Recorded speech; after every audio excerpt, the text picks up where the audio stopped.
Well, as you said, for the last 2 years or so, this has been the pub smokers' domain, standing outside in rain or shine. And if a licensee were to let the customers cross the threshold like this, cigarette in hand, they'd be fined. It's against the law, of course. But take a look at this designated smoking room here at the Cutting Edge pub in Barnsley. The reason they say they've been able to do that is because this isn't a pub. This is a research centre. Before anyone can come in and have a pint and light up, they need to complete one of these questionnaires by every respondent, asking such questions as, how many do you smoke a day?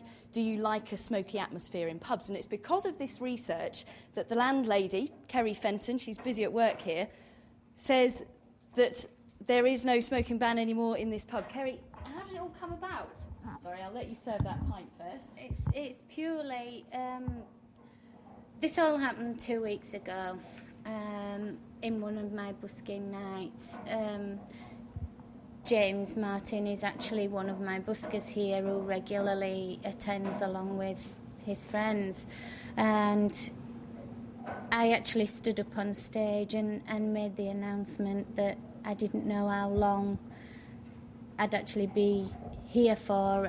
You're doing this for financial reasons, aren't you, to try and get more punters back in the pub? No, not at all, not at all. We're trying to save a lot of British pubs in the process, not just mine.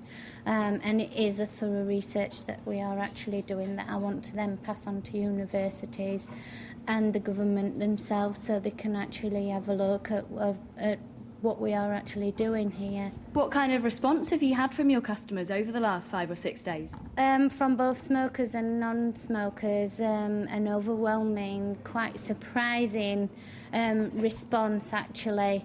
A lot of the non-smokers have been standing outside for months with their friends that are actually smoking. They've actually joined them because they don't like being left on their own as well.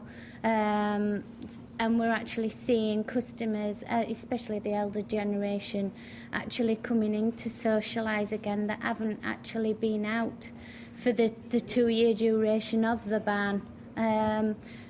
Purely and simply because they can have their enjoyment in the comfort as well as actually taking part in the research. OK, thank you. Well, Kerry says it's very popular with customers. I'll just introduce you very briefly to James, the man who came up with this loophole. Tell us very quickly how you can get away with flouting the law. We're following parliamentary guidelines. It's written on the government website. I looked at it even before the smoking ban because it was easy to see this is what was going to happen to pubs. It seems to be government policy to decimate communities. They've ripped out the post offices. I mean, I'm able to go a long way for a drink. I can afford a taxi or to go a long way for the post office. Old people can't, and they're the people who fought for this country. OK, I'll have to stop you there. Thanks very much. The Public Health Authority here clearly have something to say. It remains to be seen how long they will be able to get away with this.